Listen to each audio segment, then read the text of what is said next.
ओम नारायणमिषिकेशं गोविंदं गरुडाध्वजं वासुदेवं हरिं कृष्णं केशवं प्रणमाम्यहम्। वसुदेवसुतं देवं कंसचारूरमर्दनं देवकी परमानन्दं श्रीकृष्णं वन्दे जगद्गुरुं। गुरुर्ब्रह्मा गुरुर्विष्णु गुरुर्देवो महेश्वरः गुरुर्साक्षात् परब्रह्म तस्मै श्रीगुरवे नमः। ओं सहना भवतु सहनौ भुनक्तु सह वीर्यं करवावहै तेजस्विनावधीतमस्तु मा विद्विषावहै। ओम शांति शांति शांति। दोबारा बोलना है। सीताराम सीताराम सीताराम सीताराम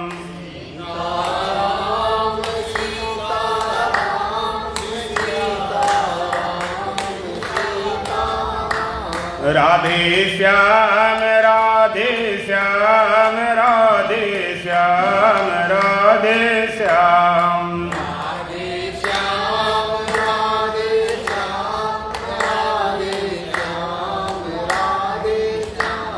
राधे श्याम राधे श्याम राधे श्याम राधे श्याम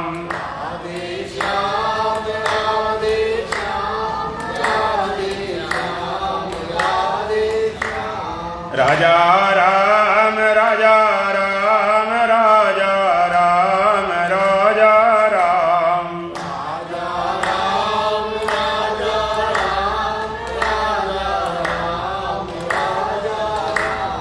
राजा राम राजा राम राजा राम राजा राम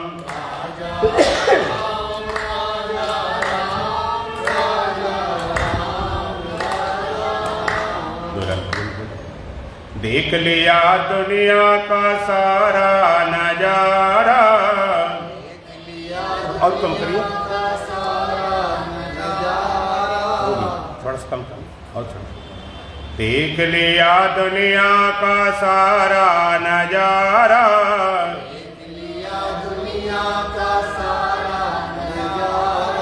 ना हम किसी के न कोई हमारा।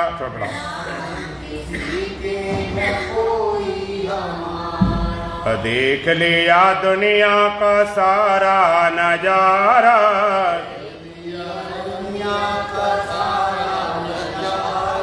ना हम किसी के न कोई हमारा।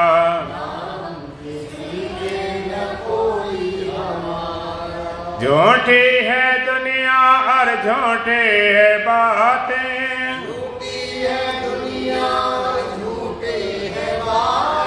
झूठे है प्रीत और झूठे है नाते।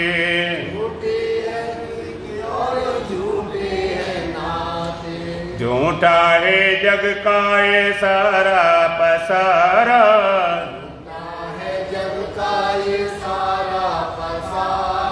ना हम किसी के न कोई हमारा।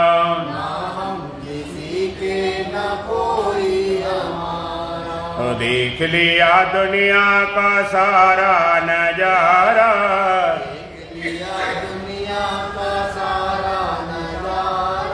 ना हम किसी के न कोई हमारा।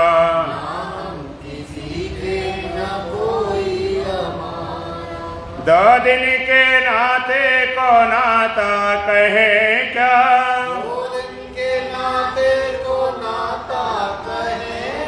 दो दिन के साथी को भ्राता कहें क्या।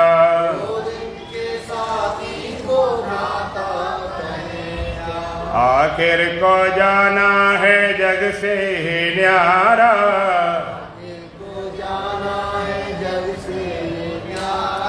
ना हम किसी के न कोई हमारा।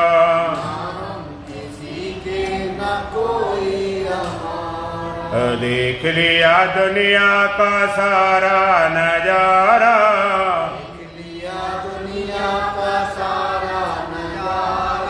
ना हम किसी के न कोई हमारा।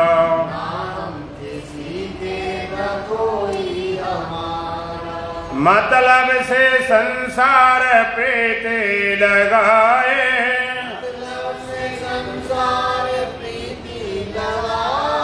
मतलब से संसार सर भी झुकाए,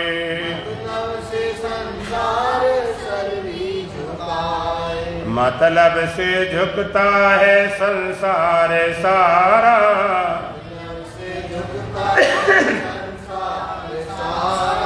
ना हम किसी के न कोई हमारा।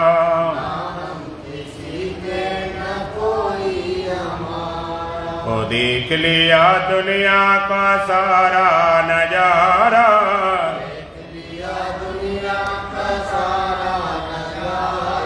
ना हम किसी के न कोई हमारा।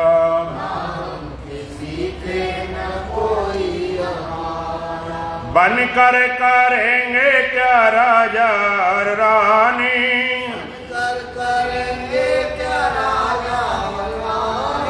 बन कर करेंगे क्या सेठर सेठानी,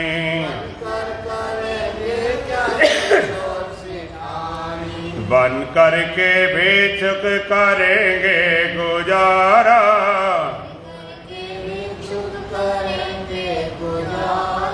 ना हम किसी के न कोई हमारा।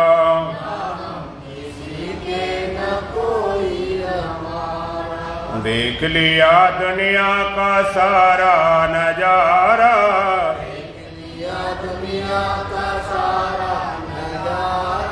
ना हम किसी के न कोई हमारा।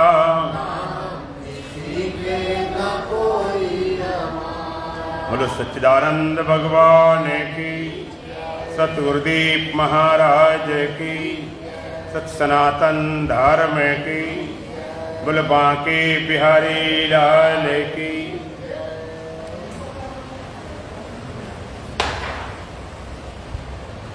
गीता अध्याय 13, श्लोक संख्या 9। अशक्ति अनविस्वंग पुत्रदार गृहदादिषु, अशक्तिरनविस्वंग पुत्रदार गृहादिषु, नित्यं च समचित्तमिष्टानिष्टोपपत्तिषु, नित्यं च समचित्तमिष्टानिष्टोपपत्तिषु। अशक्ति अनविस्वंगा पुत्रदार गृहादिषु, नित्यं च समचित्तत्वम् इष्टानिष्टोपपत्तिषु। भगवान यहाँ ज्ञान के 2 साधन बता रहे हैं। अशक्ति अनभिसंगा पुत्र द्वारा गरादिषु। पुत्र, घर, स्त्री आदि में आसक्ति और ममता का भाव। इष्ट और अनिष्ट की प्राप्ति में नित्य ही चित्त का सम रहना। दूसरा, पहला पुत्र, घर, स्त्री आदि में आसक्ति और ममता का भाव।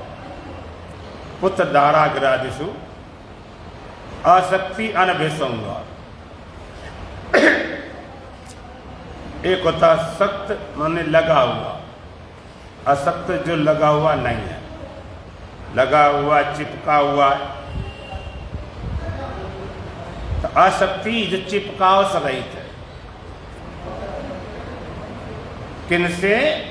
स्त्री पुरुष, स्त्री पुत्र, घर आदमी और ममता का भाव। ममता माने मेरापना, मैंपना और मेरापना। मैं और मोर तोर तय माया, या बस कीनी जीव निकाया। पुत्र घर आदि में आसक्ति और ममता का भाव इष्ट और अनिष्ट की प्राप्ति में चित्त का समझना। इष्टानिष्ट पथसु चित्तम समचित्तत्वम, नित्यम समचित्तम, नित्य ही चित्त का समान रूप से रहना। आसक्ति ममता सबसे बड़ा बंधन यही है। आसक्ति हमारी पकड़ है, चिपका हुआ है, इतनी पकड़ है, इतना हमारा तादात्म्य हो जाता है, उसके सुख से सुखी, दुख से दुखी, बीमार से बीमार, अतिका जो धर्म के अनुसार उनका पालन करना, सेवा करना ठीक बात, इतनी ज्यादा आसक्ति हो जाए और इसी में सारा बिगाड़ होता है। महाभारत की जड़ भी यहीं से बनी हुई है।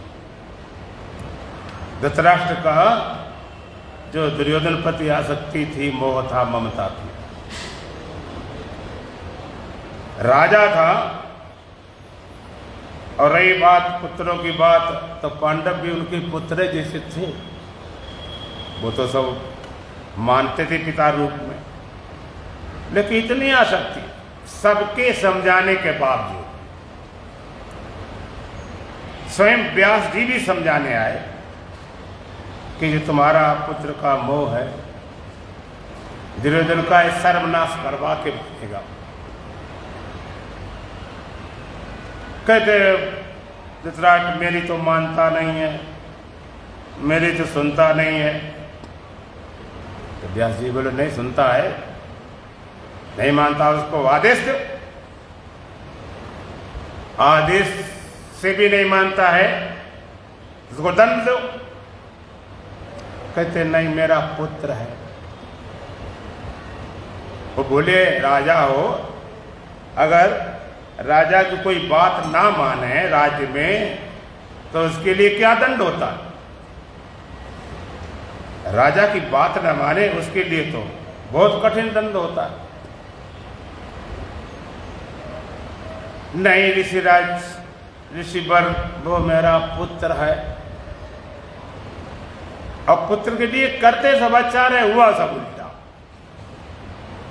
इतनी मोह, इतनी ममता दिखाई, इतनी आसक्ति दिखाई, सारी अपना अपमान सहा, और उसका बनाया क्या? इतना मोह करके, आसक्ति करके धृतराष्ट्र ने अपने पुत्रों को उस ऊंचे पद पर बैठा दिया, सर्वनाशित परा दिया। इतनी आसक्ति। अब एक तरफ देखो भगवान राम जिस सीता को पाने के लिए लंका में चढ़ाई कर देते हैं, जी जान खपा देते हैं, बड़े से बड़े राक्षसों का विध्वंस करते हैं, रावण है, कुंभकर्ण है, मेघनाथ है, दुनिया भर को सेतु बांध देते, सब कुछ कर देते हैं सीता के लिए। और वही सीता एक धोबी की जरा से वाक्य में, धोबी की घरवाली कहीं बाहर रह गई, बाद में आई, तुमने क्या समझ रखा है? पर मुझे राम समझ रखा कि चाहे जब आओ मैं तुम्हें रख लूं। ये पता चला भगवान राम को, तो उन्होंने एक क्षण नहीं लगाई, सीता को वनवास भेज दिया। और उनको भी अगर आसक्ति होती तो सोचते इतना भारी, हमने युद्ध करके इनको पाया है, धनुष भंग करके पाया, तो ऐसा क्यों किया जाए? एक क्षण नहीं लगाई। उनके पिता को मोह था दशरथ को, और पुत्र के वियोग में इतना मोह था, इतनी आसक्ति थी, इतनी ममता थी। भगवान राम ये भी एक आश्चर्य तो है, जिसके घर में भगवान अवतरित हुए हों, भगवान ने अवतार लिया, जिन्हें खिलाया पिलाया, खेले कूदे साथ में, लेकिन उन भगवान से भी इतनी आसक्ति हो गई पुत्र रूप के कारण कि मेरे पुत्र हैं। भगवान होने के कारण आसक्ति नहीं थी, पुत्र के कारण थी। मेरे पुत्र हैं, कई वरदान मांगती है भगवान के लिए 14 वर्ष का वनवास, भरत को राजगद्दी राज से न मतलब, भगवान राम का था ना दशरथ का था ना भरत का था, राज कोई चलाए। समस्या ત્યાં खड़ी होगी जब 14 साल तापस वेश विशेष उदासी, 14 वर्ष राम वनवासी। भगवान राम जाएं वनवास जाएं, 14 साल के जाएं, तपस्वी भेष धर के जाएं, ये उनको सहन नहीं हुआ। आप जरा विचार करो, उनके पुत्र भगवान राम थे, उनसे भी आसक्ति करके ममता करके पाया क्या? मौत गले लगाई, तो क्या मरने से कुछ कल्याण हो गया? अगर भगवान राम अगर उनको भी इसी तरह होता कि मेरे पिता मेरे कारण मरे जा रहे हैं, तो उनको अगर आसक्ति होती तो जंगल जाते ही नहीं। उन्हें तो जंगल जाना था, राक्षसों का विध्वंस करना था, राक्षस को मारना था, धर्म की रक्षा करने के लिए उनका अवतारित हुआ था। उनका अपना जो काम था वो तो कार्य पूरा करना था। ऐसा थोड़े कि थोड़ी सी मोह में आ जाए, पिता शोक मोह में है तो बस हम भी यहीं बैठ जाएं। तो आसक्ति ममता इतना ज्यादा हो जाती है, और उससे हम जिनसे आसक्ति कर कुछ बनाते नहीं, बिगाड़ते ही हैं। और आपने देखा होगा जब कोई सीरियस रोगी होता है और बड़े बड़े हॉस्पिटल एडमिट होता है, तो कोई जब इलाज करता है तो डॉक्टर सबको हटा देते हैं। इनके परिवार वाले लोग यहाँ कोई नहीं रहेगा, माता पिता भाई बहन, कि मुँह खड़ा होगा तो हमें ना तो ये सही ढंग से रह पाएगा ना अपना काम कर पाएंगे। पालन करने के लिए ठीक है, लेकिन जान लगाना तो ठीक नहीं। ऐसे तो जानवरों में भी होता है। गाय को बच्चा बछड़ा देती है, तुरंत पास पहुंच कर जरा देख लो, पता चल जाए, अगर तुम जरा से शरारत करो। कोई जानवर होता है, कितना भयंकर जानवर आ जाए, गाय लड़ जाएगी, जान लगा देगी, लेकिन थोड़े दिन बाद पल गया, खेल खत्म। लेकिन आदमी इतना आसक्ति, बच्चों को बड़ा होने नहीं देते, हर बात में उनके ऊपर रहते, इतना करते उन्हें लगता नहीं वो 50 साल हो तब उन्हें बेटे लगता रहता। अपना कर्तव्य का पालन करने के बाद अब स्वतंत्र छोड़ो, परमात्मा के विधान से होने दे जो कुछ होता हो। इतनी आसक्ति। अच्छे पौराणिक देखो, अच्छे प्रमाण देख लो। आजकल इतने प्रमाण तुमने देखे, हमने देखे, हमारे पास बहुत प्रमाण है। ऐसे लोग हैं कि अपने बच्चों को विदेश में भेजने के लिए बहुत जी जान लगाई। प्रमाण दिल्ली में हमारे भक्त हैं, बच्चे को इतना पढ़ाया, इतना लिखाया कि 70 लाख रुपया तो उसको किसी में लगा, कैसे लगा, और बस विदेश भेज दो, अमेरिका भेज दो, ऑस्ट्रेलिया भेज दो। अब विदेश भेजकर बड़ी छाती ठोंकते हैं, हमारा बेटा विदेश में, हमने इतना करके पढ़ के जी जान लगाया है, हमने बकाम बेच के लगाया है, हमने ये बेच के लगाया। प्रत्यक्ष प्रमाण है, कोई हम पुराण नहीं सुना रहे। और इतना करने के बाद एक पुत्र उनका, आप ये प्रमाण है, हम पूरा नाम पता बता सकते हैं।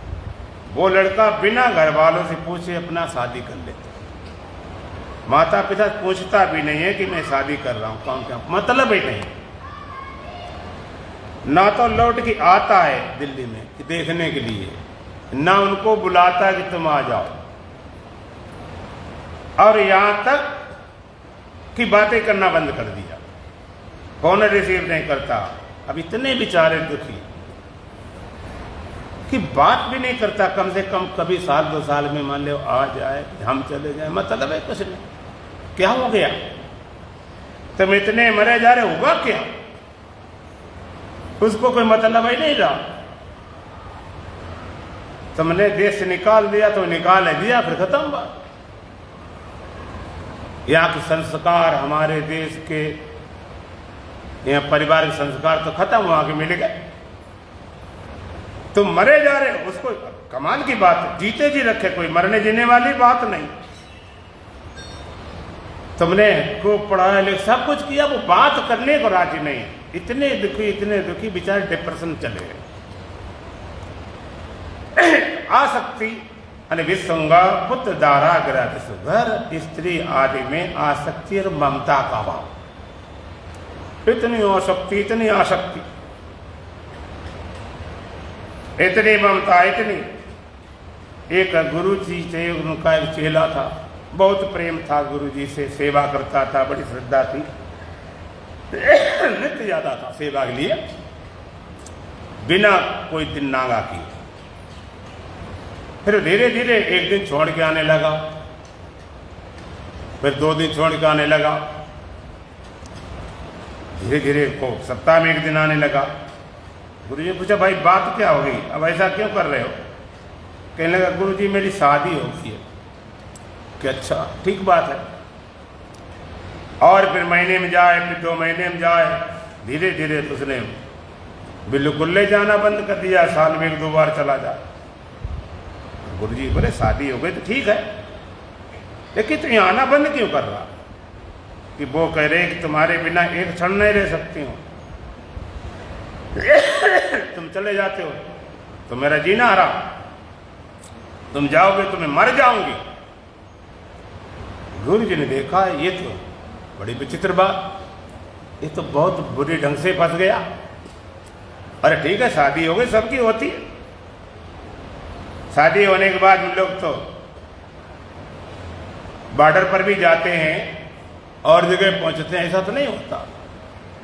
तो गुरु जी ने फिर एक प्रयोग किया।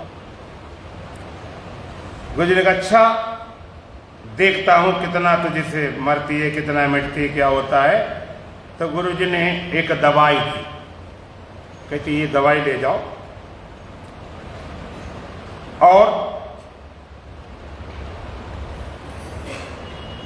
तो उसको थोड़ा सिखाया, प्राणायाम सिखाया, थोड़ी सांस रोकने की विधि बताई और बता दिया ऐसा ऐसा करना आज जाके, और सुबह कुछ खा पी कर और बाद में आराम से बस लड़खड़ाए गिर जाना, सांस रोक लेना।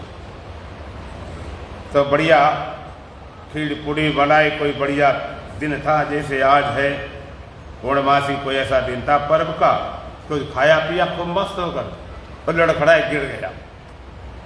लोग क्या हो गया, क्या हो गया, क्या हो गया, कोई कुछ देखे, कुछ देखे कि ये तो लगता पहले घर ही वाली आई, कुछ बार वाले बाद घर वाले देखा, ऊपर नीचे टटोला, तो ये तो मर गया, अभी तो मर गया, अब क्या किया जाए। और दुनिया भर का हलवा पूड़ी खीर सब बनी हुई है, और हमने अगर बता दिया, रोना शुरू कर दिया, पूरा मोहल्ला जमा हो जाएगा और बनाई खीर पूड़ी हलवा तो बेकार चला जाएगा। पहले खा पी लें, फिर तो रोना आई है। लंबी कहानी है, अभी रोएंगे, लोग आएंगे, रिश्तेदार आए, संबंधी आए, वो भी अपने खा पी कर खूब आए।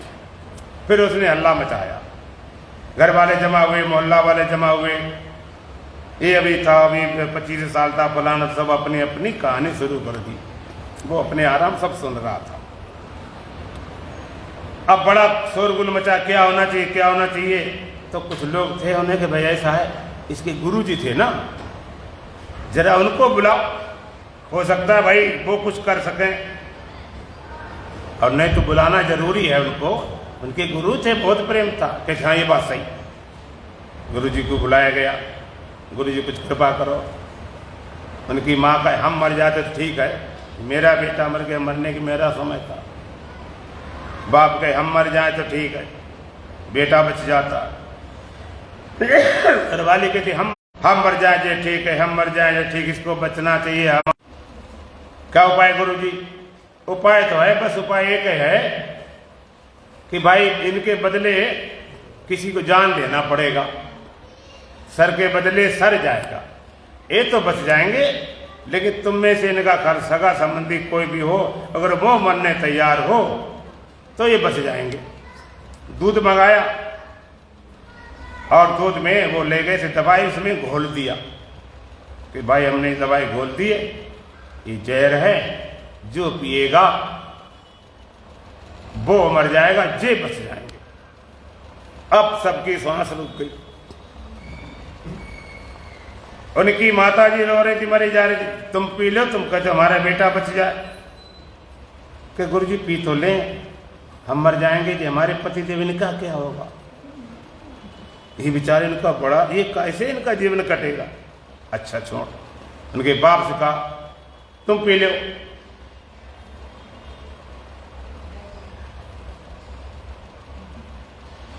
तुम पी लो, तुम कहते हम मर जाए ठीक, मेरे समय हो गया और जो बेटा बच जाना चाहिए था, ये नहीं मरना चाहिए था, तुम पी लो। कहते गुरु जी हमें पीने का तो कोई डर नहीं, मरने कोई डर नहीं, लेकिन इस बिचारी कैसे जीवन पार होगा? बड़ी समस्या। सबसे कहा गया, सब बहाना मारे। अरे घरवाली बुलाए, तू पी ले भाई। तू कहती इनके बिना एक क्षण भी जीवित नहीं रह सकती हूं, तू क्यों नहीं पी लेती? कहने गुरु जी ये तो मर ही गए, हाँ, फायदा क्या अगर हम पी लेंगे, हम मर गए, जी बचेंगे, फायदा क्या? अब हो गया सो गया, अभी कौन हमारी उम्र हो गई, शादी दूसरी कर ली जाएगी, इसी क्या बात है? सब अपना बहाना मार गए। तो घरवाली बोलती गुरु जी तुम सबके लिए बोल रहे हो, तुम भी तो उनके गुरु जी हो, अगर तुम पी लो तुम मर जाओगे तो क्या बिगड़ जाए? आगे नाथ ने पीछे पगा, तुम्हारे आगे पीछे कोई रोने वाला नहीं है, मर गए कोई रोने वाला भी नहीं, तुम क्यों नहीं पी लेते हो? तुम्हारा शिष्य गुरु, अच्छा चलो भाई हम ही पी लेते हैं। उसमें कुछ नहीं था, चीनी नहीं मिला दी थे। गुरु जी ने पिया, उसको मारी ला, देख कितने मर गए। उसे पता चल गया कि सब धोखाधड़ी वाला मामला है, कोई मरने वाला नहीं, केवल तुम्हें लगता है ये मर जाएंगे, वो मर जाएंगे। स्वार्थ लाग करें सब प्रीति, सब स्वार्थ की भावना है। दे धरे के नाते हैं, मरने पर साथ न जाते हैं, ये तन कर हारा दुनिया में कौन तुम्हारा। सारे संबंध दे के संबंध से संबंधित हैं। दे तुम्हारा है, ये माता है, पिता है, भाई है, बहन है, पति है, पत्नी है, बेटा है, बेटी, देह तक सीमित है। देह छोड़ने के बाद कोई संबंधी संबंध काम नहीं करता। और एक और मजेदार बात है, जब कोई प्राणी जाता है शरीर छोड़ के, लोग मरते हैं, आज बाप मर गए, दादा मर गए, परदादा मर गए, पत्नी मर गई, पति मर गया, रोते दुखी होते हैं, और जाने वाला दुखी होते ही नहीं। यहां से जाने वाला प्राणी दुखी नहीं होता, चाहे दुख के तुम मर जाओ। आपको तुम्हें कैसे मालूम क्यों नहीं दुखी होता? कैसे पता नहीं दुखी होता? हम बताएंगे, ऐसे पता है क्योंकि यहां जाने वाले प्राणी को यहां की कोई याद नहीं रहती। जिस संसार को, घरवार को, परिवार छोड़ जाता है, यहां की किसी को याद नहीं रहती। तुमको जो, तुम्हें कैसे मालूम याद रहती कि नहीं रहती? तो हम पूछेंगे तुमने भी पिछले जन्म में कहीं लिया होगा, वहां के माता पिता, भाई बहन, पति पत्नी, बेटा बेटी, पोता पोती, हो सकता आप भी हो। अब दुखी होते, मेरे दादा चले गए, दादी चली गई, हम कहेंगे जरा उनके लिए आप रो के दिखाओ एक बार, उनके लिए एक बार रो के दिखाओ। कहते महाराज पता ही नहीं, रोए तब पता तो हो, और जैसे पीछे वाले छोड़ के आए तुम्हें पता नहीं, ऐसे इनको भी छोड़ के जाओगे, इनका पता भी नहीं होगा, पता नहीं होगा कब छूट गए, क्या हुआ, पता भी नहीं चलता। जब अनुबद्ध हुआ, अर्जुन ने बहुत शोक जताया, भगवान से कहा कि एक बार अर्जुन से मिला दो भाई। स्वर्ग में, स्वर्ग से हम एक बार मिलना चाहते हैं बस। भगवान समझाते रहे लेकिन नहीं माने तो बुला दिया गया कि ले ये है तुम्हारा पुत्र, इससे मिल लो, ये ब्रह्मनु है। कौन सा रिश्ता सच्चा माना जाए? ये तो कितने रिश्ते आते हैं जाते हैं, आना जाना है, दुनिया का दस्तूर है, मोह ममता बढ़ाने से क्या फायदा? कौन सा रिश्ता सच्चा माना जाए? आपको आप याद नहीं रहता। अगर याद सारे रिश्ते हो जाएं तो बड़ा जीना हराम हो जाए। भगवान ने ऐसा सिस्टम बनाया है। अच्छा, एक आध याद भी आ जाते, अपवाद रूप में तुमने सुने होंगे, कहानी सुनी होंगी, कई बड़ी सच्ची बात है, याद आ जाती है, नहीं कहते नहीं किया है। तो क्या तुम्हें पिछले वाला घर वाले दे देंगे या कानून से ले सकते हो? कि कुछ नहीं, वो तो देश था, मतलब अब तुम करते रहो। एक बार एक राजा था और उसका एक पुत्र था, बहुत प्रेम था, बहुत लगाव था, एक पुत्र था राजकुमार, क्या कि अब ये बच नहीं सकता। अब इसकी जो आज रात भर है, इसकी जो भी तुम सेवा करना चाहो कर लो, और बस ये सुबह सूर्य नहीं देखेगा। अब राजा रानी इतने दुखी, तो बेचारे बैठे रात भर पलक न झपके कि पता नहीं कोई घटना घट जाए तो कम से कम हमारे सामने तो मोह में तो कोई सोते न चला जाए। इतना मोह था, इतना लगाओ। राजा ने रो रो के वो बुरा हाल किया। रात के 12 बजे 1 बजे तक पुत्र हैं, बड़े बलवान हैं, सबकी शादी ब्याह, बहुत बड़ा राज चला, बड़ा खुश थे। फिर एक एक मरते गया, एक मरा तब दुखी, 2 मरे तब दुखी, 3 मरे तब दुखी, मरते गए, दुखी होते रहे, तो मरते रहे, दुखी होते रहे। तो रानी दहाड़ मार के रोने लगी। लेकिन राजा की जब आंख खुली, वो चुप साइलेंट लेटा। रानी कहती, तो बेटे इतने मर रहे थे, इतने दुखी हो रहे थे, अब तुम्हारे अंदर एक आंसू भी नहीं, तुम कुछ भी नहीं बोल रहे, क्या हो गया? कोई ज्यादा सदमा लग गया क्या? राजा कहता, महारानी मेरे 7 मर चुके पहले, अब 7 के लिए रो, किसी 1 के लिए कहूं। जैसे 7 गए तैसे ये भी गया। का विधान सबके लिए शास्त्रों विधान दिया गया, ऐसे ऐसे जीना, ऐसे ऐसे करना। और विधान के हमारे यहाँ तो भगवान भी आते हैं, वो तो करके दिखाते हैं। रामायण में क्या है, रामचरितमानस में भगवान राम का अवतार हुआ। 2 अवतार मुख्य माने जाते हैं, भगवान राम का, भगवान कृष्ण का। और दोनों अवतारों की अलग अलग विशेषता है। अब अवतार कब होते हैं? यदा यदा धर्म से ग्लानिर्भवति भारत अभ्युत्थानम् अधर्मस्य तदात्मानं सृजाम्यहम् परित्राणाय साधूनां विनाशाय कम बनाया गया, मर्यादा पुरुषोत्तम कहा गया। उन्हें हर चीज की मर्यादा बांधी, हर चीज की मर्यादा बांधी और करके दिखाया। खाली बताया नहीं, करके दिखाया। प्रातः काल उठ के रघुनाथ माता पिता गुरु नावै माता। प्रातः काल उठ के माता पिता गुरु को नमस्कार करते थे, करके दिखाया। दिखाने के लिए, मर्यादा के लिए वो दिखाते थे। हम जब करते हैं तो तुमको क्यों नहीं करना चाहिए, करके दिखाया। ऐसे करो, हर बात करके दिखाया भगवान राम ने कि भाई अगर पत्नी है तो पत्नी से व्यवहार किस तरह से करो, भाई है तो भाई से व्यवहार कैसे हो, पिता है तो पिता से कैसे व्यवहार किया जाए। मित्र भगवान राम जैसा, भाई कैसा हो भगवान राम जैसा, मित्र कैसा हो भगवान राम जैसा।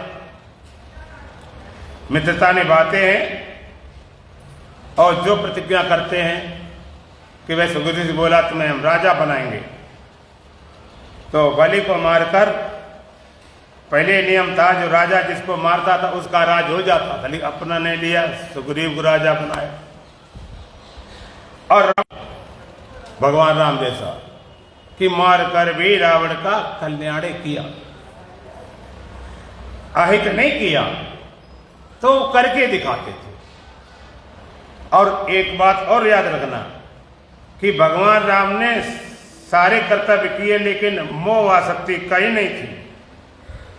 मोह आसक्ति होती जो कर ही नहीं पाते, आसक्ति ममता होती तो पहली बात राज्य छोड़ ही नहीं पाते। हाय पिता इतने दुखी हैं, अब पिता हमारे कारण मरे जा रहे थे, हम काहे छोड़े राज्य, अब यहीं रहना चाहिए। अगर मोह ममता होती आसक्ति तो वहीं फंस जाते हैं।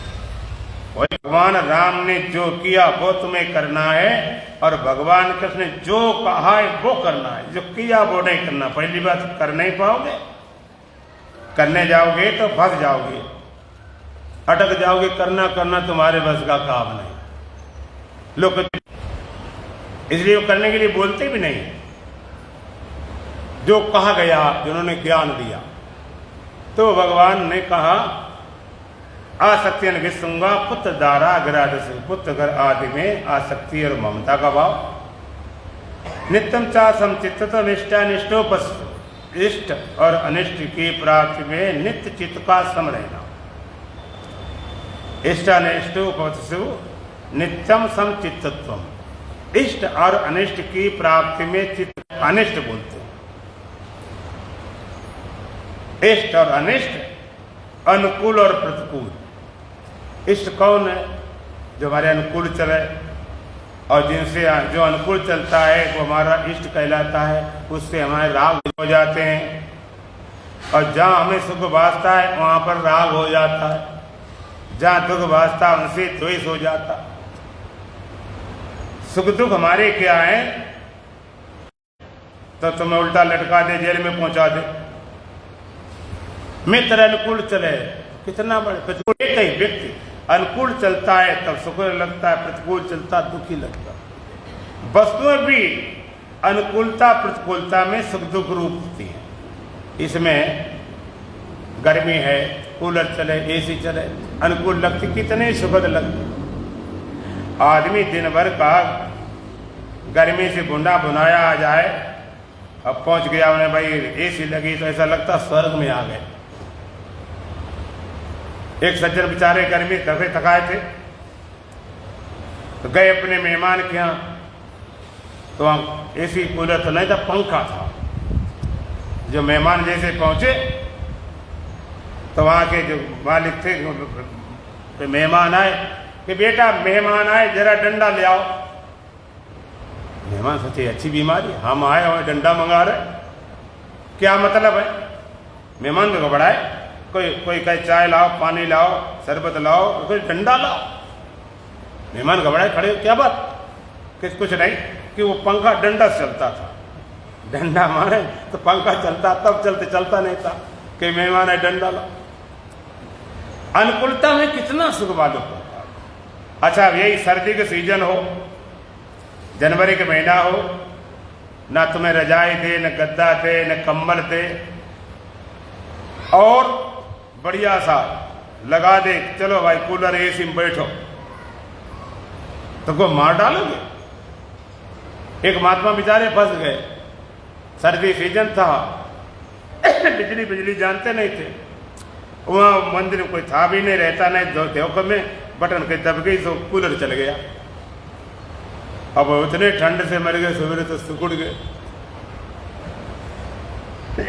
अनुकूलता, अब इतनी गर्मी है और कोई ना एसी कूलर पंखा कुछ भी नहीं, बढ़िया से मखमल गद्दा लो, जेलो चद्दर, जेलो कम्बल ओढ़ो, तुमको मरे जा रहे। वही वस्तु अनुकूलता में सुखद लगती, प्रतिकूलता में दुखद लगती। बीमारी आ जाए तो इतनी दवाएं खाते हैं। मैंने तो यहाँ तक सुना है कि जहर भी इलाज किया जाता है बीमारियों का, लेकिन स्वस्थ आदमी खा ले तो मरा ही मिले। ना कोई वस्तु सुख रूप है, ना कोई व्यक्ति है, ना कोई अवस्था है, खाली अनुकूलता प्रतिकूलता, इष्ट और अनिष्ट। अनुकूलता में सुखी हो जाते हैं, प्रतिकूलता में दुखी हो जाते हैं। अनुकूलता से राग हो जाता, प्रतिकूलता से द्वेष हो जाता है। जिनसे राग होता है उनको टिकाने लगते हैं, जिनसे द्वेष होता है उनको भगाने लगते हैं। और ये दोनों मन के धर्म है। मन रहेगा तो राग द्वेष होते रहेंगे। तो भगवान कहते इष्ट और अनिष्ट की प्राप्ति में चित्त का नित्य सम रहना, क्योंकि आएंगे, अनुकूलता प्रतिकूलता होगी। अब कोई सोच ले कि भाई ये गर्मी क्यों आती है, कई इसीलिए परेशान, महाराज बड़ी गर्मी बड़ी गर्मी गर्मी गर्मी। कोई काम हो तो पाना ढूंढो, महाराज गर्मी में कैसे करूं, गर्मी में कैसे करूं। अब जनवरी आ गई तो महाराज अब ठंडी से कैसे करूं, इतनी ठंडी है मैं कैसे करूं। बरसात आ जाए, वहां इतना पानी बरसा निकलना मुश्किल, बहाना ढूंढते रहते हैं। ये चलेगा, ये प्रकृति का नियम चलेगा। शरीर की भी स्थिति वहां पर सब चलेगा। कभी इष्ट मिलेगा, अनिष्ट मिलेगा, अनुकूल मिलेगा, प्रतिकूल मिलेगा। इसके स्वभाव को समझो। जो प्रकृति का स्वभाव है, विधान है, उसको आप समझें। चित्त को ठीक रखना है बस, इनके साथ तादात्म्य नहीं करना है। तादात्म्य होगा तो दुखी हो जाओगे। तो ये ज्ञान के साधन है, ज्ञान के साधक के साधन है और सिद्ध का स्वभाव है। दो चीज याद रखना। जो साधन गीता में बताए गए हैं, 20 साधन ज्ञान के, साधक के लिए तो साधन है और सिद्ध का स्वभाव है। सिद्ध माने जो पूर्णता उपलब्ध, सिद्ध माने सिद्धियों वाला नहीं, जो पूर्णता उपलब्ध है, ज्ञान से परिपूर्ण है, जो सिद्ध है उसका स्वभाव। उसके स्वभाव होगा क्या? अमानित्व, मान की इच्छा नहीं होगी। अधमित्व, दंभाचरण नहीं होगा। अहिंसा का भाव होगा, अमानित्व, अधमित्व, ऐसा क्षमा भाव होगा, सरलता होगी। आचार्योपासनम, ये सब स्वभाव में आ जाते हैं। कल सुन रहे थे इंद्रियार्थेषु वैराग्यम अनहंकार्य च, इंद्रियों की अर्थों में राग रहित होना। साधक कोशिश करता है, सिद्ध का स्वभाव होता है, वो जाता ही नहीं, साधना नहीं करनी पड़ती। अहंकार का भाव, अहंकार होता नहीं, भाव क्या करे। एक बार रूबिया एक साध्वी हो चुकी है। ऐसा नहीं, हिंदू धर्म में ज्ञानी बड़े बड़े और भी धर्म हुए हैं। बड़ी मस्त फकीर थी। उसमें कुरान में एक आयत लिखी थी, उसमें आयत लिखी थी कि जो बुरे लोगों से नफरत करो। हमारे धर्म में तो ऐसा कहीं नहीं मिल सकता लिखा हुआ। बुरे लोगों में नफरत करो, उनसे घृणा करो, द्वेष करो। उसने उठा के कलम और लाइन काट दी। और मुसलमानों क्या तो मुझे ऐसा नहीं बात, अपने हाथ कुछ भी काट दो, ग्रंथ ही पूरे काट उठा दो, कोई सुनने वाला नहीं। उसके एक्शन लिया गया, तूने ऐसे क्यों किया, ये लाइन क्यों काट दी, ये लाइन सही नहीं इसलिए काट दी। ऐसे कैसे सही नहीं कि दो बातें। पहली बात एक है कि जब से हम उस परम सत्य को उपलब्ध हुए तो कहते हैं जो बुरे लोगों से नफरत करो, घृणा करो। तो पहली बात हमें बुरा कोई लगता ही नहीं। अब वो बुरे नजरे नहीं आता है तो कैसे घृणा नफरत करें। और दूसरी बात, अंदर घृणा रही नहीं, जो चीज अंदर रही नहीं उसको मैं कहां से लाऊं। इसको स्वभाव होता है, साधना करने नहीं पड़ती है। और साधक के लिए साधन है। ये साधन कल एक साधन छूट गया था, इंद्रियार्थेषु वैराग्यम अनहंकार्य च, इंद्रियों के विषयों राग रहित हो ना, अहंकार का भाव, और दूसरा छूटे जन्म मृत्यु जरा व्याधि दुख दोषानुदर्शनम। जन्म मृत्यु जरा व्याधि दुख दोषानुदर्शनम। जन्म में, मृत्यु में, बुढ़ापे में और रोग में दुख दोषों को देखना। जन्म भी दुख रूप है, 9 महीना तक माता गर्भ रहना पड़ता है। जन्म और बुढ़ापा वो भी दुख रूप है, शरीर शक्ति रहती नहीं। अब उनको ज्यादा दुख रूप होता है जो क्रिमिनल टाइप होते हैं, ज्यादा आकड़ धकड़ होती है, फिर वो दिखाते कर धोते बादर कुंवर के रहमन जेव गहरा, धनी लोग निर्धन वह करें पाछली बात। और हम ऐसे थे, हम ये कर देते वो कर देते, शक्ति होती नहीं। कई लोगों क्या सोचते हैं कि अभी कामनाएं हैं, वासना हैं, तो शरीर जब जर्जर बुढ़ापा हो जाएगा, कामनाएं वासनाएं मर जाएंगी। इस धोखे मत रहना, इस धोखे मत रहना कि बुढ़ापे में जो कामनाएं वासनाएं मरती नहीं है। आप जवान हैं, जीवन में शक्ति है, सामर्थ्य है, तो दोनों बातें हो सकती है। आप विषयों को भोग भी सकते हो और भोग से मुक्त भी हो सकते हो। क्षमता है भोगने की, आप भोग लो,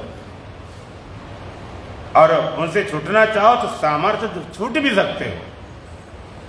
लेकिन बुढ़ापा के शक्तिहीन हो गए तो भोगने की सामर्थ्य रही नहीं, लेकिन उनसे मुक्त होने की भी सामर्थ्य नहीं होती और कामनें बढ़ती हैं, कहना खत्म नहीं होती। बुझे न कमाओ काम अग्नि को विषय भोगो बीते, तब आदमी दुखी होता है।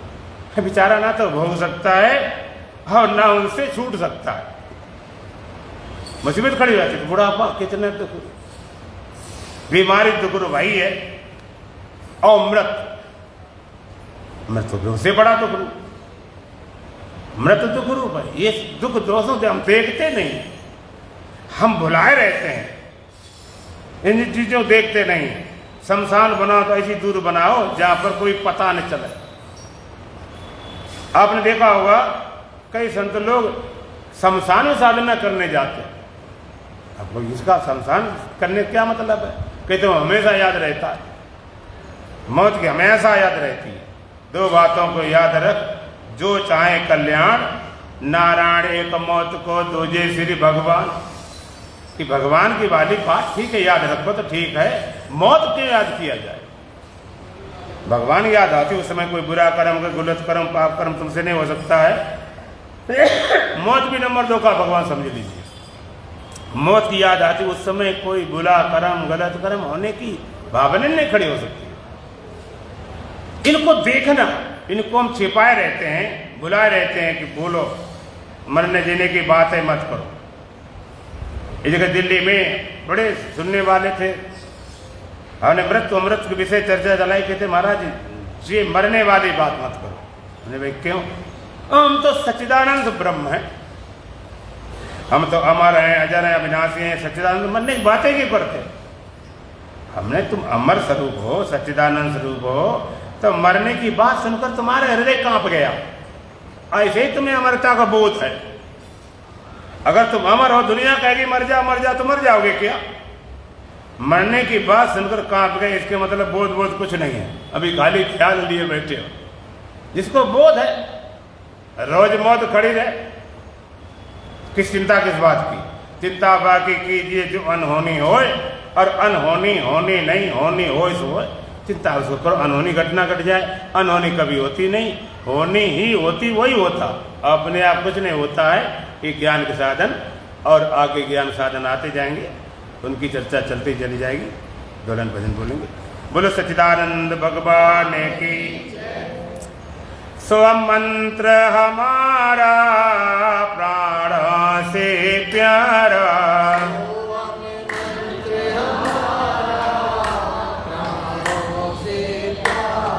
स्वम मंत्र हमारा प्राण से प्यारा,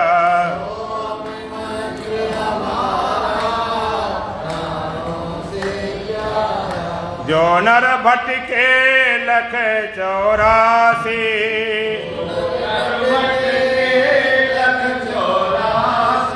जो नर भटके लख 84,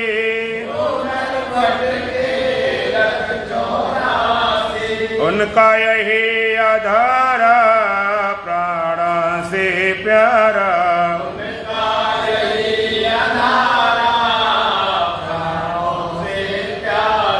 उनका यही आधार प्राण से प्यारा।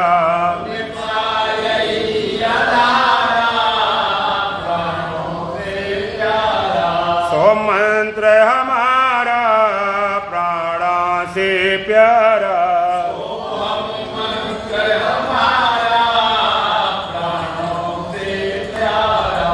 द्वैत भाव को दूर करते हैं, द्वैत भाव को दूर करते हैं, ब्रह्म का देता सारा प्राण से प्यारा,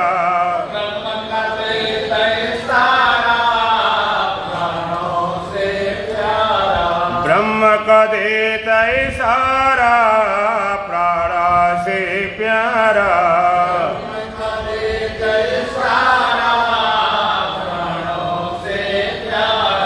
सो मंत्र हमारा प्राण से प्यारा,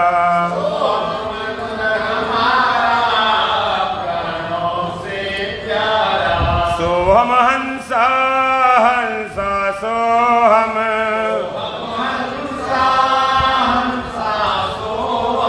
सोहम हंसा हंसा सोहम,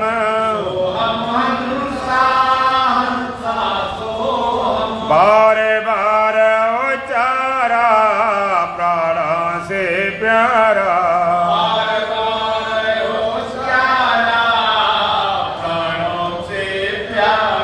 बार बार उचारा प्राण से प्यारा।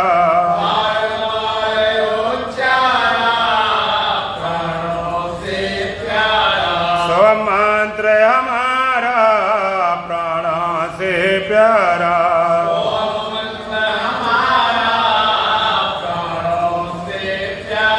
होए जब भी ज्ञान ज्ञान दृढ़,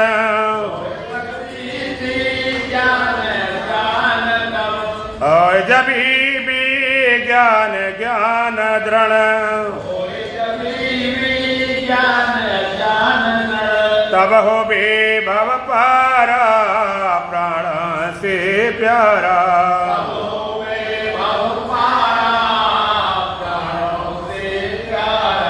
तब हो बे भव पारा प्राण से प्यारा।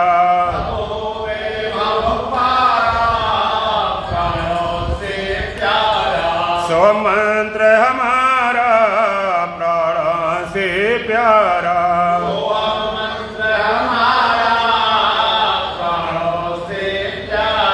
ओम पूर्णमदः पूर्णमिदं पूर्णात् पूर्णमुदच्यते पूर्णस्य पूर्णमादाय पूर्णमेवावशिष्यते। ओम शांति शांति शांति। बोलो सच्चिदानंद भगवान की, सतगुरुदेव महाराज की, सच सनातन धर्म की, बोल बांके बिहारी लाल की, आज के आनंद की।